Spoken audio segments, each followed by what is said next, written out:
Music director DJ Nitish Mangra Nawada.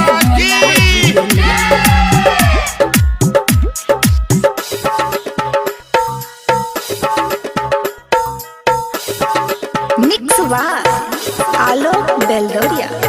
रखे संहारी की अपन कान्हा पकमर छौरी जाप गे जाप छौरी जाप गे जाप लाके भोला जी के नाम छौरी जाप गे जाप लाके भोला जी के नाम। रखे संहारी की अपन कान्हा पकमर छौरी जाप गे जाप छौरी जाप गे जाप लाके भोला जी के नाम छौरी जाप गे जाप लाके भोला जी के नाम। डीजे नीतीश राज, डीजे नीतीश राज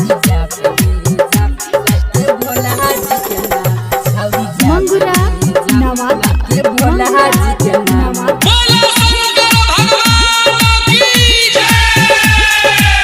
जलवा चढ़ावे जइहे बाबा के दुआर गे, बाबा के महिमा छै जगह में महान गे, बाबा के महिमा छै जगह में महान गे। जलवा चढ़ावे जइहे बाबा के दुआर गे, बाबा के महिमा छै जगह में महान गे। जेना बोलै छै बम, जेना बोलै छै बम ओहिना बोल बम छौरी जाप गे जाप छौरी जाप गे जाप लाके भोला जी के नाम छौरी जाप गे जाप लाके भोला जी के नाम। डीजे नीतीश राज, डीजे नीतीश राज मंगरा नवादा, भोला जी के नाम। बोला बोला डमरू वाले बाबा की। प्यारी से दिहा छौरी जलवा चढ़ाई गे, बाबा पुराई देतो सारा धातो हार गे, बाबा पुराई देतो सारा धातो हार गे।